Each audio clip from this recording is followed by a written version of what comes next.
പൊളിച്ചുകളയാൻ ഹൈക്കോടതി ഉത്തരവിട്ട് എറണാകുളം വൈറ്റ്ലയിലെ ചന്ദ്രകുഞ്ച് ഫ്ളാറ്റ് സമുച്ചയം ജില്ലാ കളക്ടറുടെ നേതൃത്വത്തിൽ സന്ദർശിച്ചു. ഉത്തരവ് ഇത്രയും വേഗത്തിൽ നടപ്പാക്കുമെന്ന് NSK ഉമേഷ് പറഞ്ഞു. As of now, we have not fixed a particular timeline. It is because it is concerning the life and property of the people. So, every week we have a meeting at the time because we need to take urgent decisions. The urgency last year. So, action is urgent, but at the same time, ensuring all the concerns of the people are taken care of. So, adile collection and every week idinte avashyam vandala eppo avashyam vandalum adinulla meetings discussions experts odum government departments odum residents association undavum. Pradeep ജോസഫാണ് വിശദാംശങ്ങൾ നൽകാൻ ചേരുന്നത്. പ്രദീപ്, ഗുരുതരമായി അമ്പരപ്പിക്കുന്ന അപകടാവസ്ഥയിലാണ് ആ building ഉള്ളത്. അപ്പോൾ അതിന്റെ അവസ്ഥ ഇനി ബോധ്യപ്പെടുത്തേണ്ടതില്ല. കളക്ടറുടെ പരിശോധനയ്ക്ക് ശേഷം ഈ തുടർ നടപടികൾ ഹൈക്കോടതി ഉത്തരവിന്റെ പശ്ചാത്തലത്തിൽ എങ്ങനെ സ്വീകരിക്കണമെന്നൊക്കെയാണ് ജില്ലാ ഭരണകൂടത്തിന്റെ പ്ലാനിംഗ് വരുന്നത്.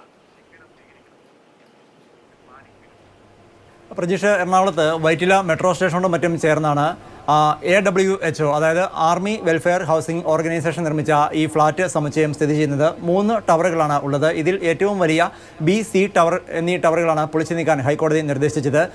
വിരമിച്ച സൈനികരാണ് ഈ ഫ്ളാറ്റിലെ താമസക്കാർ എന്ന് പറയുന്നത്. ആർമി വെൽഫെയർ ഹൗസിംഗ് ഓർഗനൈസേഷൻ ഫ്ളാറ്റുകൾ നിർമ്മിച്ച് കൈമാറുകയായിരുന്നു. പക്ഷേ കൈമാറി ഏറെ വൈകാതെ തന്നെ ഗുരുതരമായ ക്രമക്കേടുകൾ, മാത്രം ചോർച്ച, അതുപോലെ തന്നെ ഭിത്തിയിലും മറ്റും പൊള്ളൽ, അടർന്നു വീഴൽ, ഇത്തരം ഭിത്തിയിലും മറ്റും പൊട്ടൽ, അടർന്നു വീഴൽ, ഇത്തരം കാര്യങ്ങളൊക്കെ ശ്രദ്ധയിൽപ്പെട്ടു. ഇതേ തുടർന്ന് താമസയോഗ്യമല്ല എന്നുകൊണ്ടാണ് ഏതാനും താമസക്കാർ പരാതിയുമായി മുന്നോട്ടെത്തിയത്. ഒടുവിൽ ഇവർ ഹൈക്കോടതിയെയും സമീപിക്കുകയായിരുന്നു. അങ്ങനെയാണ് ഫ്ളാറ്റ് പൊളിച്ചു കളയാൻ ഹൈക്കോടതി നിർദ്ദേശിച്ചത്.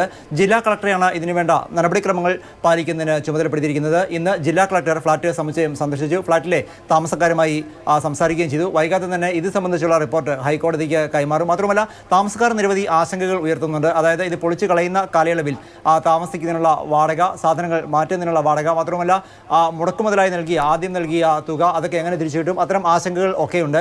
ഈ ആശങ്കകൾ എല്ലാം കോടതിയുടെ കൂടി ഇടപെടലോടെ പരിഹരിക്കുമെന്നാണ് ജില്ലാ കളക്ടർ അറിയിച്ചിരിക്കുന്നത്. താമസക്കാരെ കേൾക്കുന്നതിന് വേണ്ടിയാണ് ഇന്ന് ജില്ലാ കളക്ടറും ഒപ്പം RDOയും മറ്റ് റവന്യൂ വകുപ്പിലെ ഉദ്യോഗസ്ഥരും കൂടാതെ ഫയർഫോഴ്സ് ഉൾപ്പെടെയുള്ള വിവിധ ഫയർഫോഴ്സ്, ടൗൺ പ്ലാനിംഗ്, അങ്ങനെ വിവിധ വിഭാഗങ്ങളിലെ ഉദ്യോഗസ്ഥർ സന്ദർശിച്ചത്. നമുക്കറിയാം, മരടിലെ ഫ്ളാറ്റുകൾ പൊളിച്ച് മാറ്റി അതിൻ്റെ ആ ഒരു ഓർമ്മകളൊക്കെ മായും മുൻപ് തന്നെയാണ്, അല്ലെങ്കിൽ ആ ദൃശ്യങ്ങൾ കണ്ണിൽ നിന്ന് മായും മുൻപ് തന്നെയാണ് വീണ്ടും കൊച്ചി നഗരത്തിൽ തന്നെ ഇത്തരമൊരു ഫ്ളാറ്റ് പൊളിക്കൽ കൂടി വേണ്ടി വന്നിരിക്കുന്നത്. ഏതാണ്ടൊരു 6 മാസത്തിനുള്ളിൽ പൊളിച്ചു നീക്കി ഹൈക്കോടതിയിൽ റിപ്പോർട്ട് നൽകുക എന്നുള്ളതാണ് ഉദ്ദേശിക്കുന്നത്.